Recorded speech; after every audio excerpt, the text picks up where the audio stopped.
we are running.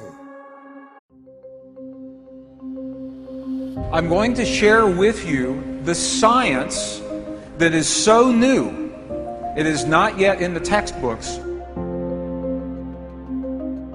It is the science that you and I and our children will use to solve the problems that we're leaving in the world today. It's a very different way of thinking about things. I'm going to tell you, there is a language. There is a language that lives in every human that walks this earth. It's a language of no words.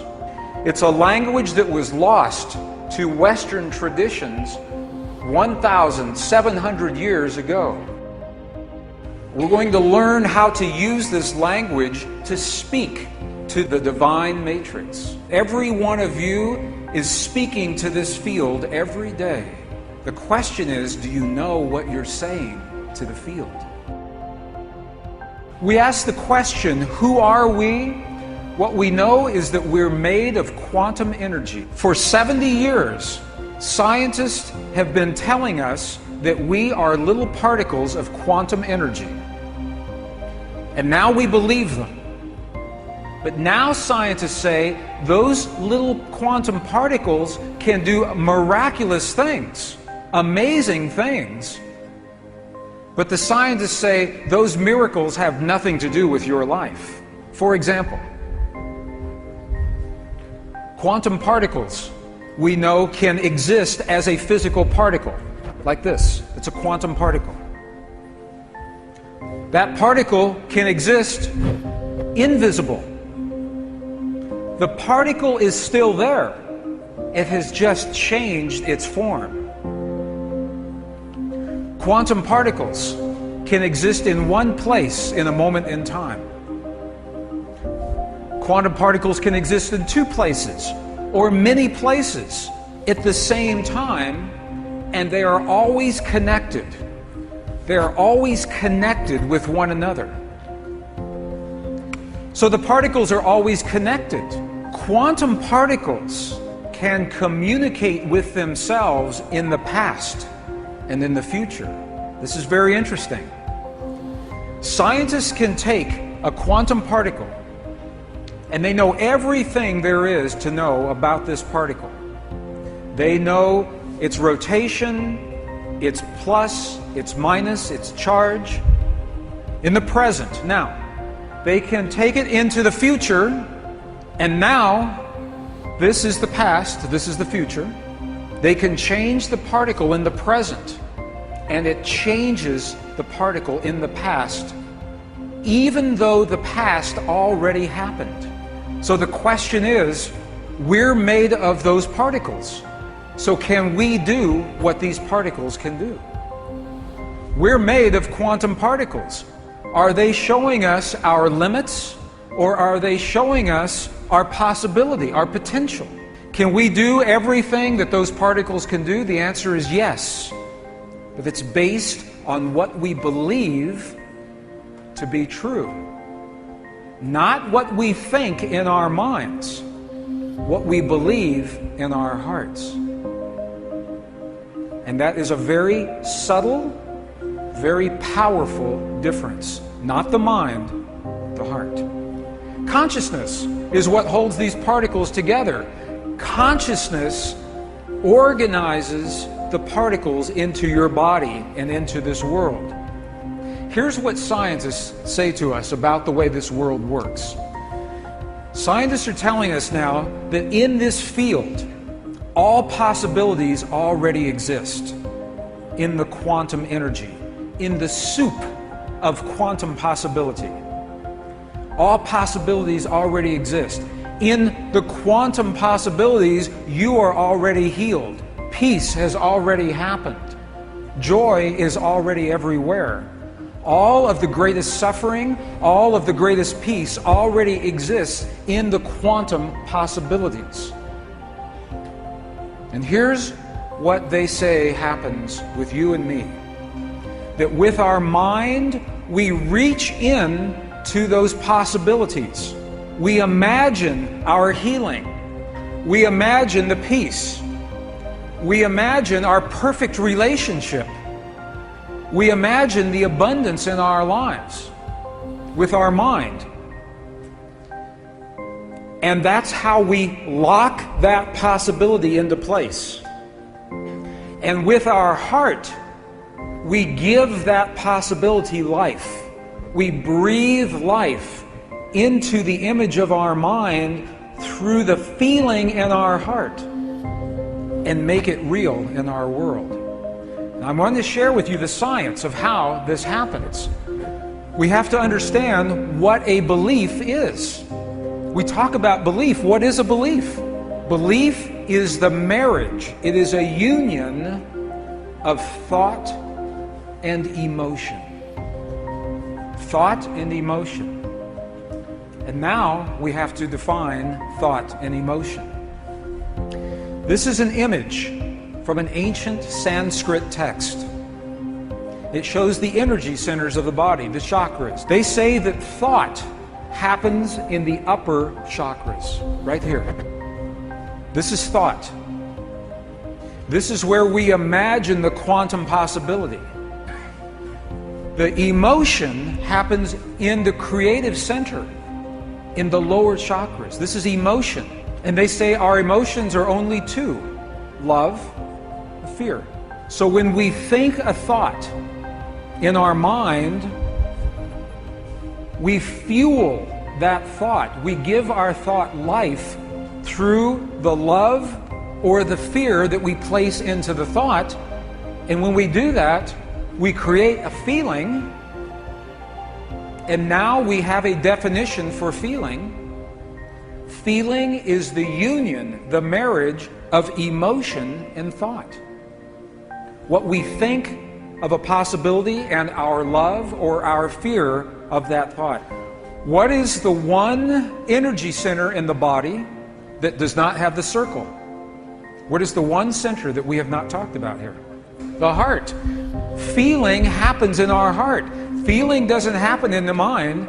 Feeling doesn't happen in the lower, well, a little bit, but not much in the lower centers. Feeling happens in our heart. Feeling and belief are connected. Feeling and belief. So in our hearts, we have hate, sadness, joy, compassion. These are feelings. These are not emotions.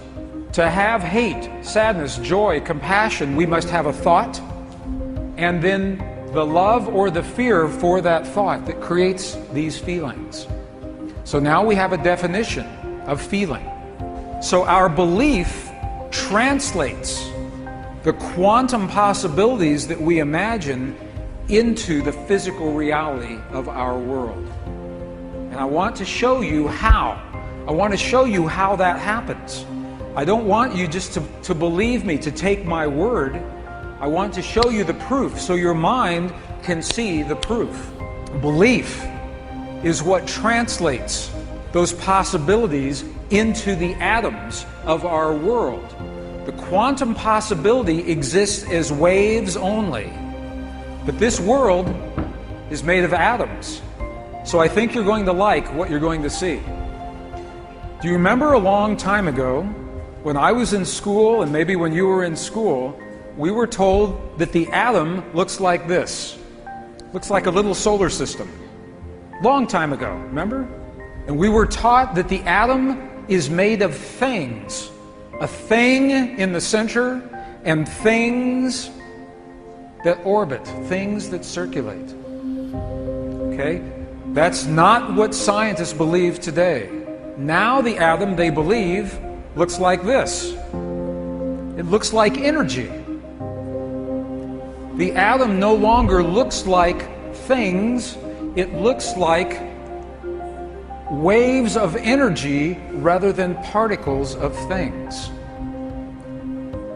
Now this is very important. You're going to see why. I think you will like what you're going to see in just a moment. So the quantum atom is made of waves of energy rather than particles of things.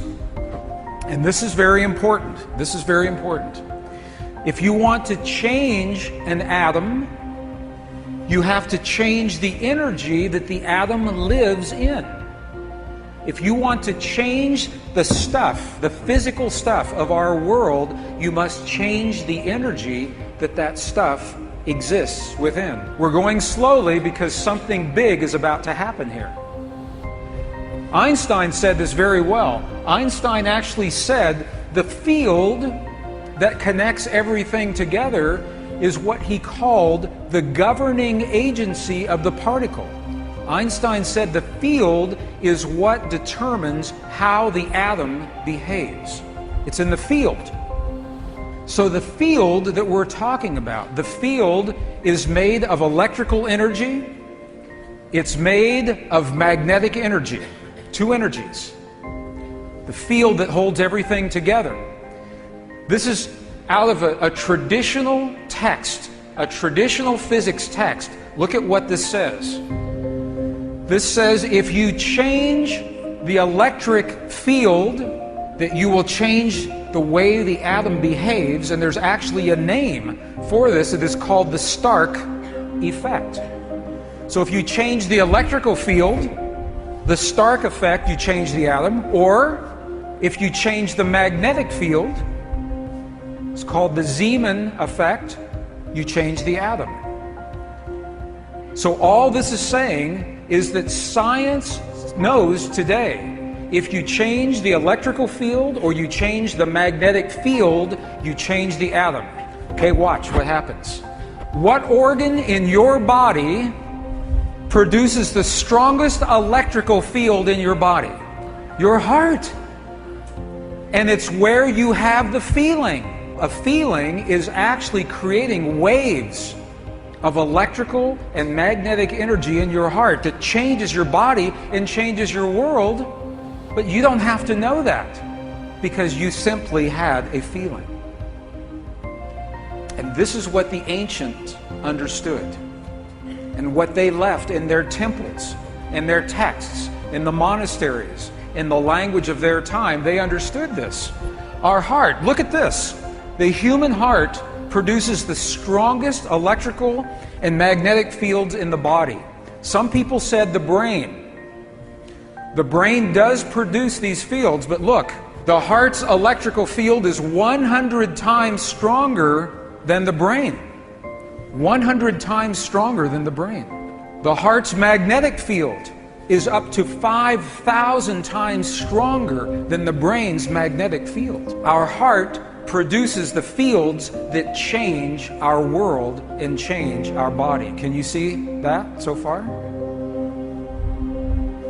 Beliefs create the electrical waves. Beliefs change those magnetic waves. What you believe about yourself, what you believe about me, what you believe about your world, about your relationship to God, about peace on this earth is creating what is happening on this earth right now. Beliefs change our physical world. Beliefs change matter.